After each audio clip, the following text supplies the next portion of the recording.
보시겠습니다. 사무엘상 8장. 사무엘이 늙음에 그의 아들들을 이스라엘 사사로 삼으니 장자의 이름은 요엘이요 차자의 이름은 아비야라. 그들이 브엘세바에서 사사가 되니라. 그의 아들들이 자기 아버지의 행위를 따르지 아니하고 이익을 따라 뇌물을 받고 판결을 굳게 하니라. 우리 8장서부터 드디어 15장까지는 제사지김에 대한 질서입니다.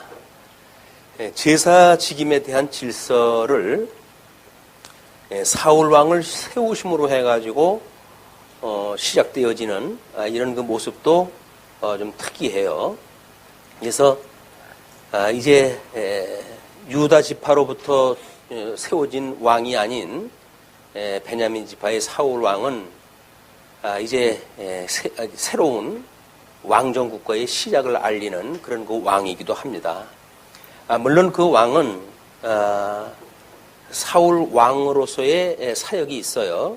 그것이 유다 지파로서 세워지는 다윗 왕을 준비하는 그런 그 왕이기도 하고, 또 사울 왕의 아들과 아들 요나단과 또 다윗의 그런 그 우정 관계를 통해 가지고 하나님이 해가시는 그런 그 역사 섭리를 우리가 보게 됩니다. 일단 8장의 내용은 백성이 왕을 요구하는 사건이 소개가 되어지는데요.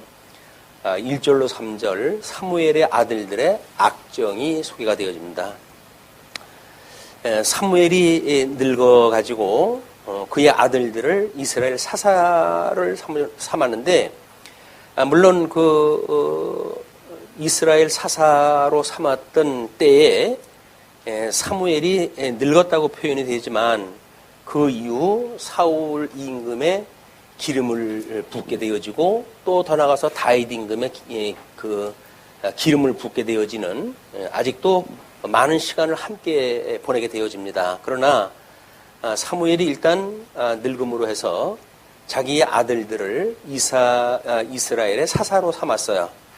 근데 그 장자의 이름을 요엘이라고 그러고 차자의 이름은 아비야라고 그러는데, 그들이 브엘세바에서 사사가 되어졌는데, 그의 아들들이 자기 아버지의 행위를 따르지 아니하고 이익을 따라 뇌물을 받고 판결을 굳게 하니라.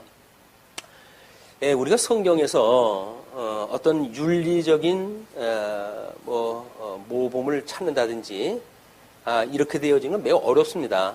그래서 사무엘 같은 마지막 선지자의 그 사무엘은 사울 왕뿐만 아니라 다윗 왕을 세우고 그런 아주 중차대한 일을 사역하는 분이기 때문에 그의 아들들이 이렇게 뇌물을 받고 판결을 굳게 하는 이런 그 일을 할 줄을 우리가 예상할 수가 없었어요.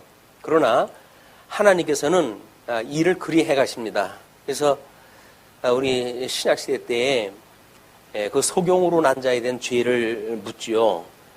저가 소경으로 태어난 것은 그 아버지의 죄입니까 본인의 죄입니까 라고 물을 때에 아버지도 아들의 그 원인도 있는 것이 아니라 하나님의 영광을 위한 거라고 그렇게 이야기해요. 그러니까 어떤 성경에 나와져 있는 것을 인간적인 생각을 가지고 여기서 아마 사무엘이 되게 바빠가지고 아들들의 교육이 지금 게을렀다든지 뭐 이런 이유, 성경에서 말하지 않는 이유를 댄다고 하면 완전히 성경이 심파극으로 이제 흘러가고 맙니다.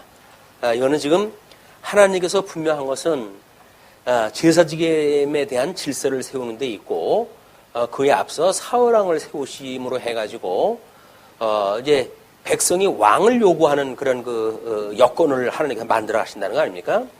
백성이 왕을 요구하려고 한다면 새롭게 세웠던 사사로서의 불만족이 있어야 돼요. 그 불만을 백성들이 요구하게 되어지고 자연스럽게 이제 그런 왕을 세우는 신정 정치로부터 왕정 정치로 흐르게 되어지는 정치 체제로 봐가지고는 엄청난 차이가 있는 겁니다. 이 신정 정치는 하나님께서 친히 정치를 했다 하시는 거죠.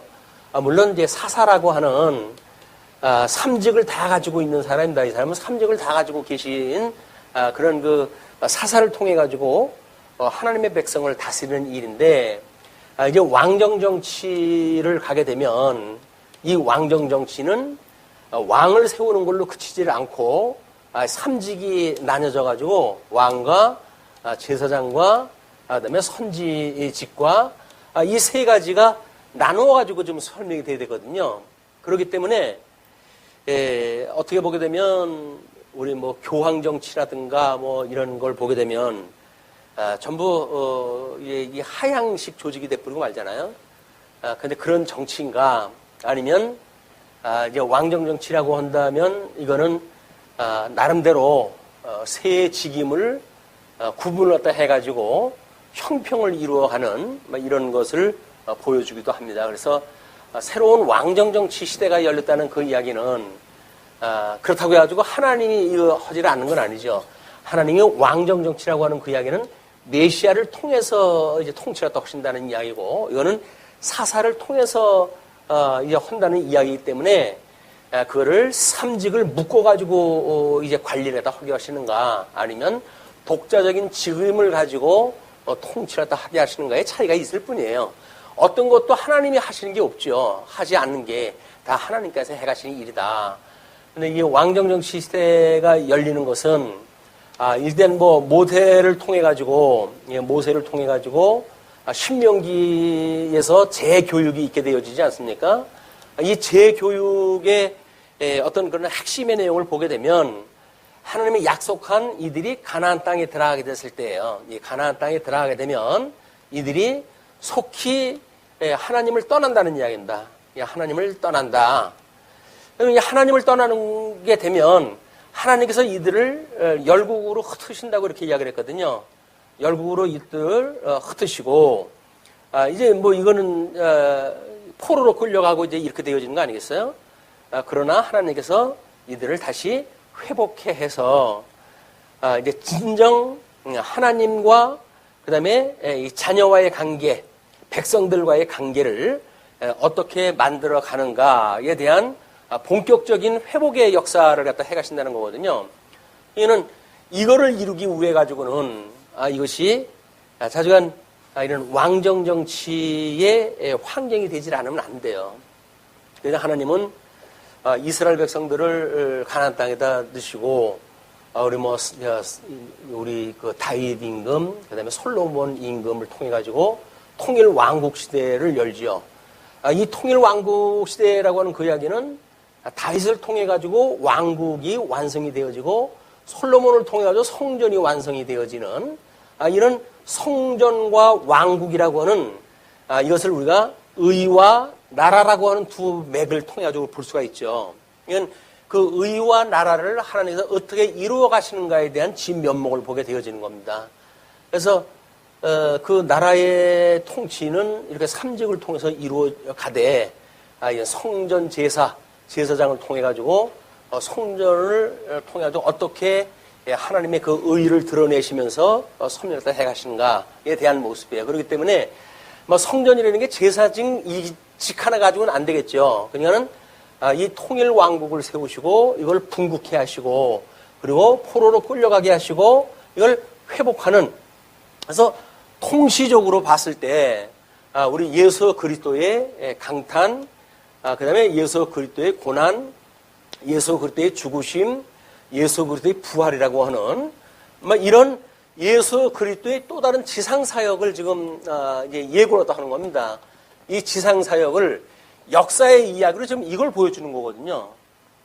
그러니까 우리는 구약 성경을 통해 가지고 우리 역사서가 선민 국가 통일, 그다음에 분국, 그다음에 유수, 회복이라고 하는 그런 어떤 통치적인 관점이 그냥 단순한 역사 이야기가 아니라 언약자손인 이 언약자손은 예수 그리스도라고 그랬잖아요.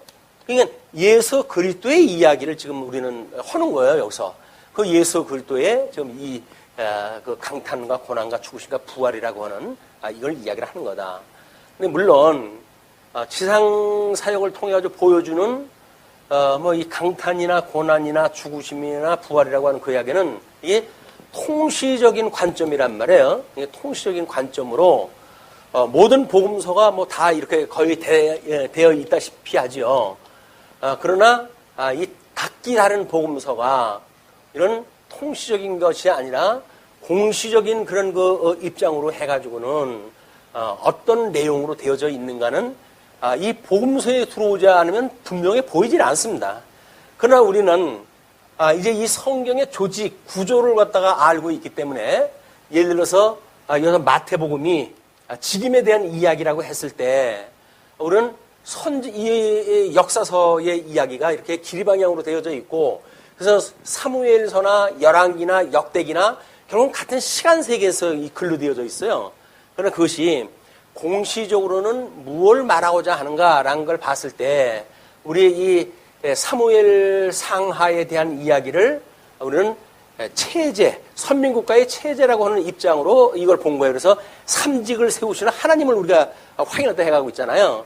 그 다음에 이제 열왕기 상하에 대한 이야기는 어떻게 하나님의 나라를 이제 분국해 가는가에 대한 문제이기 때문에 이 분국이라고 하는 이야기는 예수의 고난에 대한 이야기고 언약 백성들의 고난사 이걸 이제 우리가 확인하다 하는 일이고 그다음에 역대기 상하에 가게 되면 이제 뭐 유수에 대한 포로로 끌려가는 걸 중심으로 해가지고 역대기가 기록되어졌다고 이제 이걸 구별하다 하는 겁니다. 열왕기 내용이나 역대기 내용이나 거의 비슷해요. 그럼에도 불구하고 이 열왕기는 분국에 대한 이야기를 설명하기 위한 역사서라고 한다면 역대기는 유수에 대한 걸 설명하기 위한 성경이었다. 우리가 이렇게 구분했다 하는 거죠. 그 다음에 이제 에스라, 느헤미야, 에스더서에 보게 되면 이 내용은 회복에 대한 이야기가 소개가 되어져 있기 때문에 여기서 뭐 분국, 유수, 회복이라고 하는 이런 관점으로 써져 있는 것이 이걸 체제 관점으로 봤다고 한다면 유수가 우리 신분에 대한 이야기, 그 다음에 이 분국은 사역에 대한 이야기, 그 다음에 이 회복에 대한 것은 품위에 대한 이야기로 우리가 우정 성격을 구분할 수가 있어요. 그래서 복음서에 왔을 때 마태, 마가, 누가, 요한복음에 대한 이거를 나름대로 이렇게 우리가 이야기할 수가 있는 겁니다. 이거 마가복음, 그다음에 사역에 대한 거는 우리 누가복음. 이렇게 해가지고 누가복음에 대한 공시적인 것이 역사 안에서 우리는 이걸 끄집어낼 수가 있는 거예요. 그래서 단순한 역사 이야기가 아니라 그리스도에 대한 언약자선에 대한 구체적인 이런 어떤 공시적인 사역에 대한 걸 우리가 확인했다 할 수가 있다. 그래서 신구약 성경이 무관한 게 아닙니다. 왜냐하면 또 우리 예수 그리스도가 이게 실체라고 그러지 않았어요? 이 실체라고 하는 그 이야기는 우리 성부 하나님의 영광이 지금 성자 하나님의 영광으로 영광의 본체라고 한다면 영광의 광채로 해가지고 지금 이것이 보여주는 장면 아니에요. 그러면 이 본체가 이렇게 빛을 비쳤을 때 이것이 광채로 해가지고 예수님으로 드러나는 겁니다. 이것은 총천연색이에요. 그리고 영적이에요. 그리고 실체적이에요.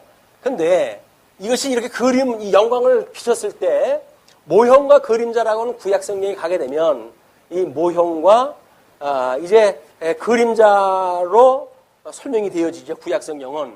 근데 이 영광이 이렇게 보여지게 되면 이 실체에 대한 모형과 그림자가 구약성경에 흑백으로 이게 보이는 걸로 이제 되어져 있는 겁니다. 그래서 분명하게 이걸 볼 수가 없어요.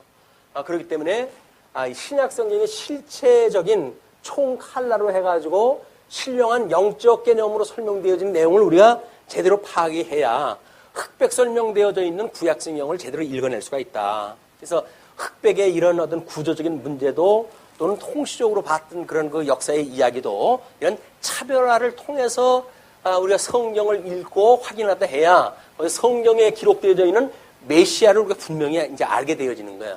뭐 다 통째로 해가지고 우리는 이걸 메시아 언약이라고 이야기를 하죠. 이걸 메시아 언약이라고 그러고 이걸 그리스도 성취라고 이렇게 이야기를 하기 때문에 대강을 놓고 보게 되면 우리 구약은 메시아 언약이고 신약성경은 그리스도 성취라고 이렇게 구조를 갖다 만들어 놨거든요. 근데 중요한 거는 악마는 디테일에 있다는 겁니다. 이거에 맨날 같은 얘기 아니에요. 이게 뭐 역사 이야기 솔로몬 조금 이제 다르고 이거 건국에 대한 이야기가 나오니까. 그러나 열왕기 역대기는 뭐 거의 같아요. 그래서 이거 뭐 대부분 연구하는 사람들이 뭐 열왕기 쓰다가 조금 모자라는 부분을 역대기로 뭐 기록을 했다든지 이런 식으로 이걸 해석을 할 수밖에 없어요. 이 상황이. 그러나 우리는 이걸 구조적으로 다른 걸 설명하기 위한 독자적인 그런 그 기록으로 우리가 볼 수가 있는 겁니다. 그런 맥락으로 봤을 때 지금 이 사무엘을 통해 가지고 어떤 그 사사를 삼았고 사사들은 하나님 앞에 불순종을 하게 되어지고 그거에 따른 백성들의 반응이 이제 4절서부터 소개가 되어지는 거예요.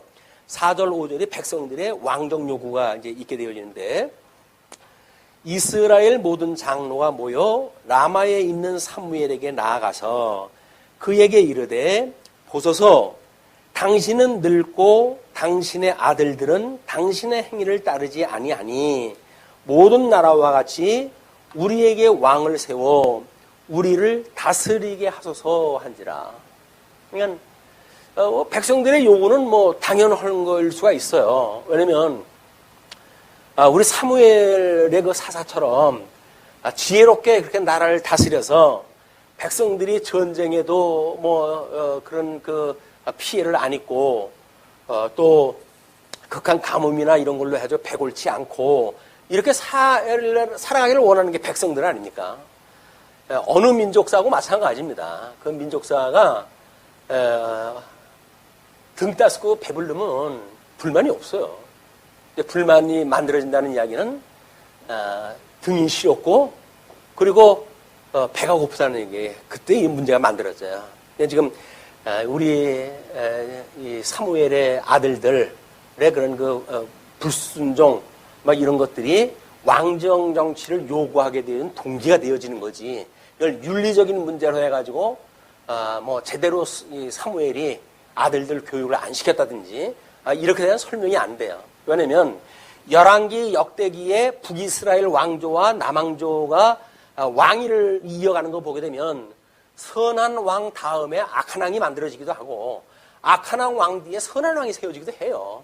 이건 하나님이 3, 4대를 이어서 하나님의 복이 계승되어지는 걸 보여주기 위한 하나님의 영광 선포지 인간이 어떻게 하면은 여기서 지혜를 갖다 얻는지에 대한 그런 이야기가 아니다. 우리는 어떻게든지 성경에서 답을 찾는다고 이제 그렇게 이야기를 하는데 성경은 그런 거를 주기 위한 이야기가 아니다. 끊임없이 여기서 윤리적으로 접근하는 문제, 인간의 성공을 갖다 배우기 위한 어떤 조건 이런 것들은 말이 안 되는 겁니다. 성전을 지을 때 우리 뭐 이 솔로몬 성전 지우는 그 문제, 또는 이 회복이 됐을 때 에스라, 느헤미야, 에스더를 통해 가지고 어떻게 회복이 되어지는가? 이 내용을 가지고 성전 건축에 대한 주제를 잡아가지고 이야기를 하고 그러잖아요. 근데 그거는 성경을 부족같이 여기는 일이다. 우리는 이스라엘이 전쟁이 일어났을 때, 블레셋과 전쟁이 일어났을 때 법계를 부족과 같이 여겨가지고 앞장을 세웠다가 망했던 걸 우리가 봤잖아요. 그러니까 하나님의 말씀은 우리들의 유익을 위해 가지고 거기서 무슨 기술, 노하우를 배우는 게 아니다. 하나님이 어떠한 분인지 이 영광 계시에 있는 거거든요. 이 영광을 계시하는 데 있다. 우리 오전에도 확인했다 했지만 영광을 계시하는 데 있고 영광을 보고 깨달은 백성들은 하나님을 경외하는 데 이게 있는 거지. 이 경외하는 조건이 이것이 이분만으로 즐거워하는 거라고 그러지 않았어요? 그럼 즐거워하는데 이 경외하고 즐거워하는 일에 뭐 많으면 감사하고 즐거워하고 그러면 뭐 적다고 그러면 불만이 있고 이렇게 되면 안 되죠. 강하다고 해가지고 좋고 약하다고 그러고 나쁘다든지 존귀해가지고 좋고 천하다고 해서 나쁘다든지 이런 세상의 어떤 그런 판단 분류하는 식으로 우리 하나님의 섭리를 이어지 않는단 말이에요. 우리는 어떠한 형편이든지 간에 하나님이 우리를 사랑하신다고 하는 사랑 때문에 우리가 하나님을 경외하는 거지. 여기서 뭐 배불러 주게 되면은 그분 경외하고 배 좀 골려 주게 되면은 아유 나 하나님 못 믿겠습니다 하고 불신을 갖다 한다. 그건 신앙의 자세가 아닌 거야. 우리가 이걸 자칫 성경에 접근을 잘못하게 되면 신앙 생활 자체가 그렇게 가요. 그러니까 뭐 우리가 그래도 하나님의 자녀인데 다른 사람들한테 영광이 되려고 한다면 본때 있게 살아야 될 거 아닙니까? 라고 우리가 하나님한테 조막질을 대는 거예요. 하나님의 아들인데 이렇게 별 볼 일 없이 해가지고 누가 이걸 우리를 보고 예수님을 믿습니까? 이렇게 이야기를 하거든요. 우리를 보고 예수님을 믿나요? 우리 선한 일을 보고 믿는다고 그랬죠. 그 선한 일이 뭐예요? 십자가의 도예요. 십자가의 도를 갖다 보고 예수를 믿게 되어지는 거지. 뭐 예수 믿으니까 복 받은 사람이 있어가지고 다른 사람들이 그걸 위해 가지고 예수 믿는다? 그거는 사꾸라들이에요, 전부. 사꾸라. 그러니까 예수 믿는다는 이야기는 어떤 조건 때문에 믿는 것이 아니라 하나님이 오늘 사랑하셨던 그 사랑을 인하여 우리가 경외하게 되어지는 거다. 그러니까 그 사랑은 어떠한 조건, 뭐 이 칼이나 기근이나 이런 것들이 하나님의 사랑으로부터 끊을 수가 없다는 거예요. 저 조건으로 해가지고 사랑 끊을 수가 없어요. 그게 우리가 믿고 있는 하나님이거든요. 그런 하나님을 마치 세상의 우상들 섬기듯이 뭐 믿으면 떡 하나 더 주지 뭐 이런 그 신을 갖다 믿는 건 아니다. 우리 신앙생활에 아주 탄탄한 출발점이 필요한 겁니다. 이게 이 기반이. 자, 이제 그렇게 해서 그 6절로부터 5절서부터 되어져 있네. 6절로부터 9절까지 사무엘의 기도와 하나님의 응답이 소개가 되어져요. 자, 우리에게 왕을 주어 우리를 다스리게 하라 했을 때에 사무엘이 그것을 기뻐하지 아니하여 여호와께 기도하며 사무엘은 하나님의 뜻을 뭐 좀 강구하는 자인지는 알았더니 자기 일이 지금 반대를 갖다 하는 일이 벌어졌잖아요. 자기 아들 사사를 세워놓은 거에 불만을 품고 왕정을 갖다 요구하고 이런 그 일들이 기뻐하지 아니했기 때문에 하나님께 기도를 갖다 해요. 여호와께서 사무엘에게 이르시되 백성이 내게 한 말을 다 들으라. 이는 그들이 너를 버림이 아니요 나를 버려 자기들의 왕이 되지 못하게 함이니라. 뭐 어떻게 보면 사사 사무엘은 위로가 되는 이야기일 수가 있겠죠. 너를 버리는 게 아니야. 너를 버리는 게 아니야. 그건 나를 버려서 스스로 왕이 되지 못하게 하기 위한 백성들의 그런 실수다. 라는 걸 이야기했을 때 사무엘은 거기서 위로가 될지도 몰라요. 그렇지. 나를 배반한 게 아니라 이놈들이 하나님을 배반했지. 너희들 한번 혼 좀 나봐라. 이런 생각을 가지고 있을지 모릅니다. 이거는 지도자의 덕성에 그 문제가 있는 게 만약 그런 생각을 가졌다면 그런데 내가 그들을 애굽에서 인도하여 낸 날부터 오늘까지 그들이 모든 행사로 나를 버리고 다른 신들을 섬긴같이 내게도 그리하는도다. 그 예가 지금까지 출애굽을 갖다 해가지고 지금까지 한 번도 하나님을 경외한 적이 없다는 거예요. 경외한 적이 없는 인간들인데 뭐 새삼스럽게 네가 그걸 가지고 서운하게 생각을 하냐 그런 그 이야기죠. 그렇기 때문에 내게 하는 그런 그 일들도 나를 믿지 않는 까닭이다. 이제 그런 그 이야기예요. 그래서 우리가 이 메시아를 우리 하나님의 영광의 본체가 되시는 분이 영광의 광채가 되시는 예수 그리스도를 보냈다는 이야기는 예수님을 통하여 우리는 이쪽으로 가게 되어집니다. 그래서 예수님이 나는 곧 길이요 진리요 생명이라 라고 이야기를 했기 때문에 예수 그리스도로 말미암지 않고는 아버지께로 갈 수가 없어요. 그러니까 뭐 거기서는 아버지께로 올 자가 없다 이렇게 이야기를 하잖아요. 그렇기 때문에 우리가 예수님을 믿는다는 이야기는 곧 하나님께 가는 길입니다. 또 예수님을 믿는다는 이야기는 예수님이 보냈던 증인의 말을 듣는 거 아니겠어요? 뭐 첫 단계는 우리가 성령 하나님이죠. 근데 예수님이 나를 믿지 않으면 너희 구원받을 수 있으나 내가 보낸 성령을 믿지 않으면 너희들은 구원받을 수 없어 라고 이야기하다 하잖아요. 이것이 우리 삼위일체의 원리란 말이에요. 그죠? 우리 삼위 성부 하나님으로부터 영원히 성자 하나님이 출생하고 그다음에 성부 하나님으로부터 성자 하나님과 성령 하나님이 영원히 방출된다 라고 하는 것이 삼위일체의 정의란 말이에요. 이건 성령 하나님을 믿지 않는다고 한다면 성령께서 뭐 우리의 성령이 임하시게 되면 너희들이 권능을 얻고 그리고 증인이 되어진다고 이야기를 했단 말이에요. 그러면 증인의 말을 듣지 않는다는 이야기는 뭡니까? 성령께서 권능을 주어서 세웠던 증인을 말을 안 믿는다는 거예요. 그 이야기는 예수님을 믿을 수가 없고 예수님을 믿을 수 없다는 이야기는 하나님도 믿지 않는다는 이야기다. 그러니까 우리 이 권능을 받았던 증인의 사역이 얼마나 중요한가. 이거를 우리 이제 교회 신학적인 입장에서 보게 되면 교회에 목사, 장로, 집사를 세우고, 그리고 이 목사에게는 교리권이라고 하는 걸 주어지고, 장로에게는 치리권이 주어지고, 그리고 이 집사에게는 봉사권이 주어진단 말이에요.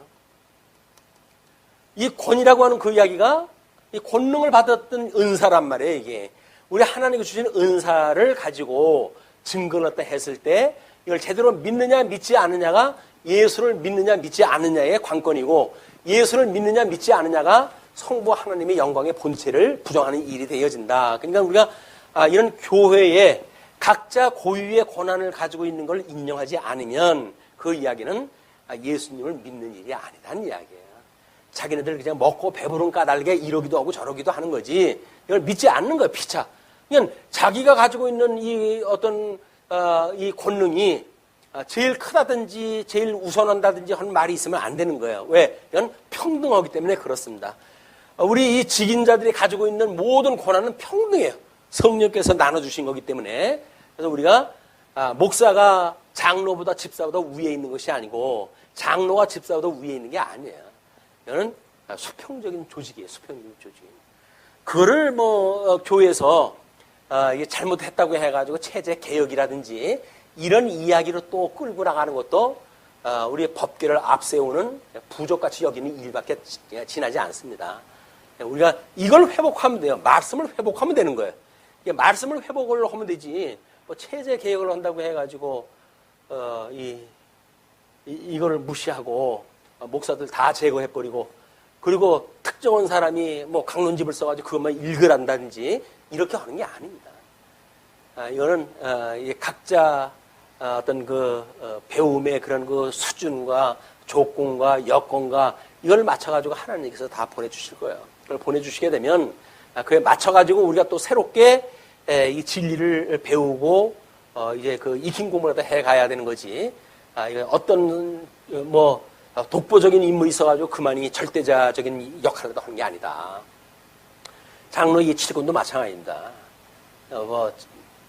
어떤 우리 집사님이 임시식에 갔더니 장로가 되자마자 이름을 갖다 부르더라는데, 자기보다 직장 생활의 상사인데도 불구하고 이름을 갖다 부르더래요. 망령이다, 망령. 이게 뭔지를 모르는 게 완장인지를 아는 거예요, 완장인지라고. 요즘 상명하복을 중히 여기는 군대에서도 갑질 근절을 위해 가지고 재교육이 이루어지고 그러는데, 교회에서 이게 무슨 갑질입니까, 갑질이. 웃기는 이야기입니다, 이게 한마디로. 세상이 어떻게 돌아가는지 모르는 사람들의 이야기예요. 이걸 우리가 제대로 파악되어져야 성도의 삶이 무엇인지 신사적인 이런 질서를 유지할 수 있게 되어지고, 오직 하나님만을 믿는 질서가 가능해지는 겁니다. 하나님을 믿지 않고 인간적인 방법으로 이 질서가 잡히질 않아요. 조직을 어떻게 하면 된다고요? 안 되는 겁니다. 하나님이 해가시는 일이기 때문에 하나님 앞에 우리가 이걸 정말 품위 있는 질서를 요구하는 기도를 갖다 해야지, 자기네들이 그런 아이디어를 짜가지고 만드는 일이 아니다. 자, 그런데 이제 그러므로 그들의 말을 듣되 너는 그들에게 엄히 경고하고 그들을 다스릴 왕의 제도를 가르치라. 어차피 이거는 이제 메시아의 삼직을 이루기 위해서는 왕정 정치 시대를 하나님께 열어 가셔야 돼요. 그거를 하나님께서 하지 않고 인간적인 요구에 의해서 진행이 되어졌다고 하는데, 인간의 반란이 시작이 되어진 겁니다. 거기에 이제 어떤 그런 제도가 들어서게 되면 어떤 일이 있을는지 그 제도를 알려줘라, 그 이야기예요. 자, 10절서부터 18절까지 왕정 제도에 대한 하나님의 경고가 소개가 되어집니다. 사무엘이 왕을 요구하는 백성에게 여호와의 모든 말씀을 말하여 이르되 너희를 다스릴 왕의 제도는 이러하니라. 왕의 제도를 일러줍니다. 그가 너희 아들들을 데려다가 그의 병거와 말을 어거하게 하리니 그들이 그 병거 앞에서 달릴 것이며, 왕이 있으면 이제 그 시위대가 따르잖아요. 이 왕이 있게 되면 이쪽으로 아주 시위대가 있게 되어지는데 전쟁을 나가게 되면 이 시위대가 말을 타고 앞서가가지고 방피막이가 되어져가지고 이제 간다는 거예요. 그 병거 앞에서 달릴 것이며 그가 또 너희의 아들들을 1000부장과 50부장을 삼을 것이며 이들로 하여금 자기의 수장을 삼아가지고 자기의 조직의 명령 체계 안에 이제 그걸 둔다는 이야기죠.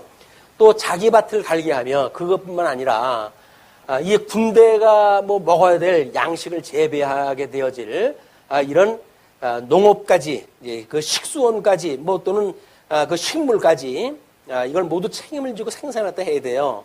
그냥 그 부장을 삼을 것이고 자기 밭을 갈게 하고 또 자기 추수를 하게 할 것이며 지금 하나님께서 이스라엘 백성들한테는 복과 나라를 약속했다 했어요. 이 나라에는 자손 언약, 땅 언약, 통치 언약이라고 하는 이 세 가지 영역에 하나님께서 약속하셨던 영역이에요. 자, 그런데 하나님을 버리고 왕정 정치를 하는 순간 이 왕이 하나님 대역을 갖다 하게 되잖아요. 하나님 역할을 갖다 하게 되어지니까 이 하나님, 우리는 하나님께서 자손을 위해 가지고 한다고 그러는데 이 왕은 자손들을 통해서 자기의 병서를 만들고 땅을 통해 가지고 당신 그 어떤 먹거리를 갖다 생산하는 데를 쓰고 통치를 갖다 위해 가지고 50부장, 100부장을 갖다 세우는 철저하게 우리 하나님을 위한 그런 그 통치가 아니라 왕을 위한 통치 제도가 이제 들어선다는 겁니다. 이거는 인간이 가지고 있는 이제 하나님 자리에 올라서는 그런 그 일이에요. 왕이 스스로 자기가 왕이 되어가지고 다스린다는 이야기는 이게 하나님이 해가시는 일을 자기가 한다고 하는 영광을 탈취하는 일입니다. 이것이 구약성경에서 영광의 본체가 지금 광채로 드러나는 이 광채로 드러난다고 한다면 예수 그리스도가 이게 드러나야 되는데 예수 그리스도가 드러나는 것이 아니라 다윗 임금이 드러난다든지 솔로몬 임금이 드러난다든지 이렇게 되어지게 되면 그건 이미 왕위를 통해 가지고 하나님의 영광을 가리우는 일이에요. 그러니까 우리가 신약 시대에 살면서 가장 존경할 수 있는 왕이 누구예요? 다윗 왕이죠. 영화 솔로몬이죠.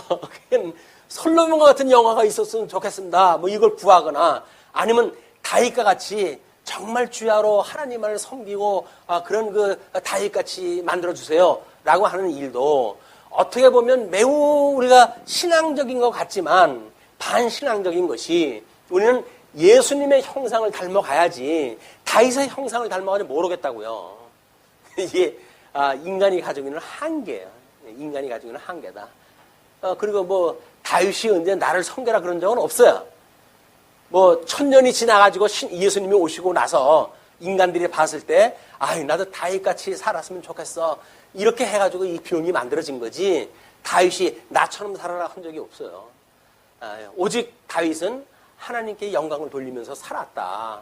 그런데 우리는 이 시대에 사는 우리들은 뭐 다윗처럼 솔로몬처럼 뭐 해가지고 신앙생활 어떤 이야기를 하는데 예수님 형상을 닮아가는 것이 성도들의 삶입니다.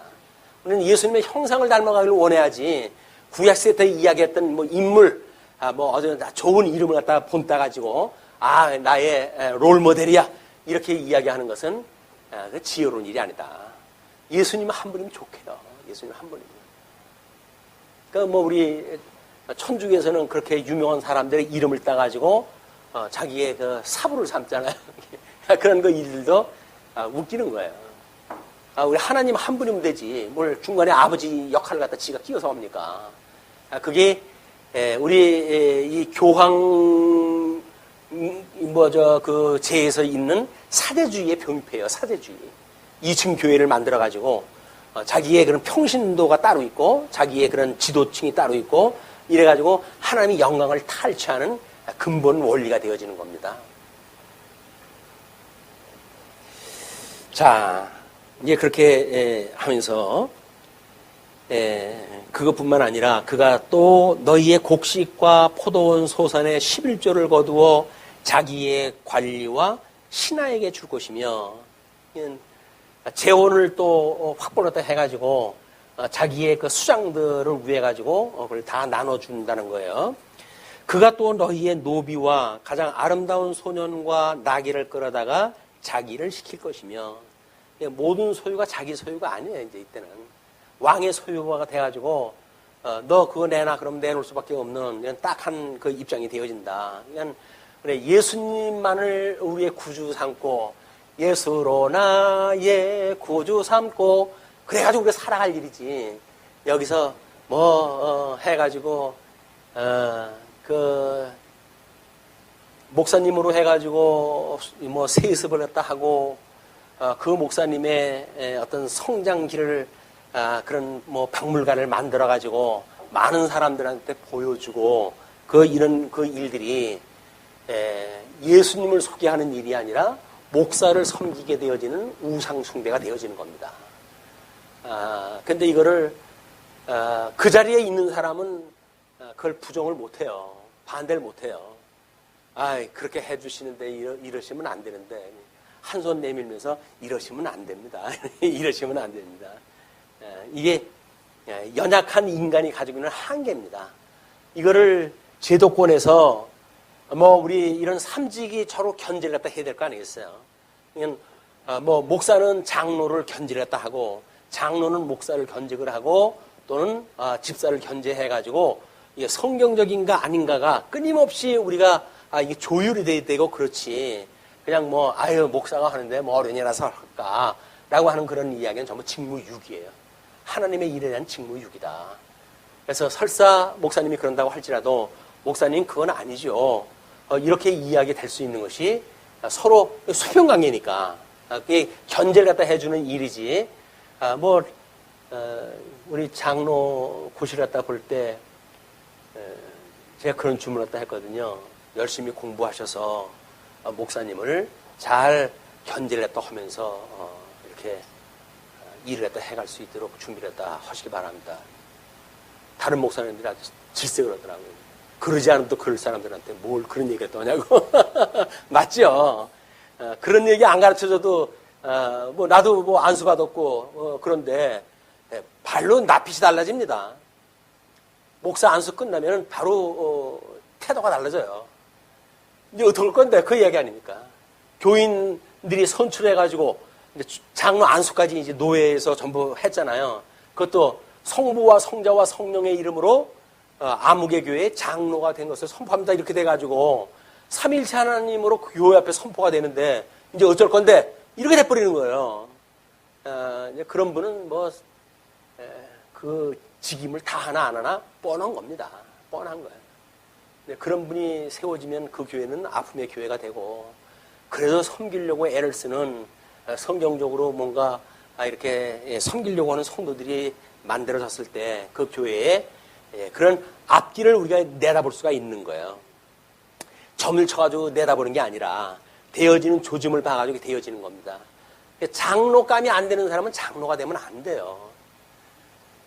물론 온전한 장로가 어디 있겠습니까? 그래서 장로로 세워서 교육되어지고 이런 우리 이 초기 교회가 설립되어져가지고 성도의 숫자가 많지 않을 때는 그렇게 해서라도 뭐가 될 수 있겠죠. 그러나 어느 정도 가게 되면 그걸로 인해 가지고 꼭 하나님 앞에 우리가 재판을 받게 돼요. 그래서 별로 그렇게 슬기로운 건 아니다. 우리 임직식 때 그런 그 예화를 들잖아요. 당신네 집에 머슴이 장로 투표를 갖다 했는데 주인은 떨어지고 일자무시 그 머슴이 됐다는 거 아닙니까? 그랬을 때 그 주인 된 장로님이 신학교도 보내고 이렇게 하면서 지극정성으로 그 장로님을 섬김으로 해가지고 한국의 유명한 그 장로님이 됐다고 하는 일화를 소개하고 그러는데 사람이 그렇게 되기가 쉽지 않습니다. 자기 머슴으로 불리는 사람이 자기는 떨어지고 그 사람이 합격이 되는데 그 교회에 자기 돈으로 전부 세운 건데 당장 헐어버리지. 그분을 장로님으로 해가지고 그렇게 섬길 사람이 많지 않아요. 참 대단한 사람들이에요, 그때. 성령의 역사로 해가지고 한국 초대, 우리 초기의 그 장로 교회를 세우시기 위한 하나님의 섭리가 그렇게 되어졌다고 보여집니다. 그 다음에 그날의 너희는 너희가 택한 왕으로 말미암아 부르짖되, 결국 신음을 하게 돼요. 부르짖되 그날의 여호와께서 너희에게 응답하지 아니하시리라 하니. 그래가지고 우리 이 열왕기 역대기에 그런 수많은 왕들이 등장할까 하는데 백성을 위해서 이런 왕들이 없어요. 전부 자기의 그런 목적을 위해 가지고 일이 진행이 되고 그러지. 자, 19절로부터 22절 보시게 되면 백성들의 요구와 하나님의 허락이 소개가 되어집니다. 백성이 사무엘의 말 듣기를 거절하여 이르되 아니로소이다. 우리도 우리 왕이 있어야 하리니. 일단 한번 그 필이 꼽히게 되면 아무리 우리 사무엘의 이야기를 할지라도 듣질 않아요, 이 사람들이. 그래서 그것이 바람과 같습니다. 바람. 한두 명이 일이 됐을 적에는 잘 교육이 되어지면 될 것 같지만 어느 정도 그것이 군중 심리를 타고 분위기가 타게 되면 그거는 이미 하나님께서 그 길을 밀어 넣으시는 거예요. 그렇기 때문에 그들이 사무엘의 말을 듣기를 거절하여 이르되 아니로소이다. 우리도 우리 왕이 있어야 하리니 우리도 다른 나라들 같이 되어 우리의 왕이 우리를 다스리며 우리 앞에 나가서 우리의 싸움을 싸워야 할 것이니이다 하는지라. 그래서 대장 노릇 할 사람이 필요한 거죠. 그래서 다른 나라들처럼 왕권 정치에 의한 이런 나라를 원하게 되는 모습을 보게 됩니다. 사무엘이 백성의 말을 다 듣고 여호와께 아뢰매 여호와께서 사무엘에게 이르시되 그들의 말을 들어 왕을 세우라 하시니 사무엘이 이스라엘 사람들에게 이르되 너희는 각기 성읍으로 돌아가라 하니라. 어떻게 물릴 수가 없어요. 이제 이런 그러니까는 다시 돌아가라. 그럼 내가 이제 그런 새로운 일을 시작했다 하겠다. 이런 일인데 9장서부터 진행되어지는 걸 보면 전혀 다른 일이 이제 진행이 됩니다. 그리고 10장에 가야 사울이 기름 붓는 사건이 소개가 되어져요.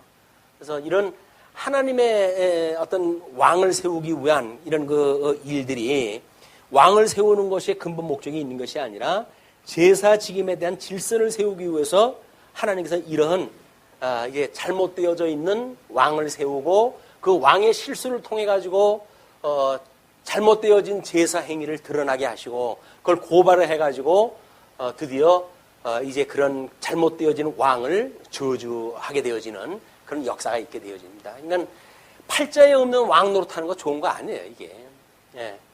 그때는 좋은지 모르지만 후대에 가게 되면 결국 저주 아래 가게 되어지는 모습을 보게 됩니다. 그래서 우리는 그냥 현재 우리에게 주어진 분복이 하나님께로부터 말미암았다고 생각하는 이런 예수 그리스도의 지족을 갖다 일체의 비결을 갖다 깨닫는 일이야말로 이 지혜다.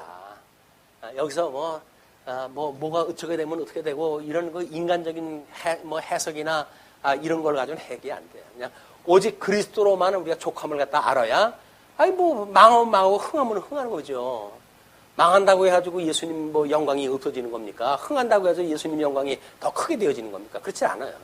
망하면 망하는 대로 흥하면 흥하는 대로 하나님의 영광은 영원한 영광이다. 이제 세세 무궁토록 우리가 돌려야 되는 영광입니다. 하나님의 영광. 그래서 요한계시록의 성호를 찬양하는 모든 것들은 조건과 상관이 없어요. 하나님이 그 해가시는 일을 보고 찬양을 갖다 한 일이 있고 시편 기자들의 찬양도 전부 그런 찬양입니다. 심지어 그런 신음해가면서 부르는 찬송들도 하나님의 영광을 찬송을 하지 거기서 자기 팔자 소관 타령이나 하고 있고 이런 걸로 끝나질 않는다. 이런 우리 신앙의 자세, 우리 하나님을 경외하는 이런 우리의 삶의 모습이 어떠한지 이걸 배우고 우리 끊임없이 배우고 그다음에 익히는 이런 공부가 되어져서 경건의 훈련 이런 것이 충분히 우리가 경건의 훈련을 하다가 주님 오라고 하시는 날 기쁜 얼굴로 찬송 부르면서 갈 수 있는 이런 훈련이 됐으면 좋겠다 생각이 듭니다. 오늘 여기까지 말씀 드리겠습니다. 기도하시죠.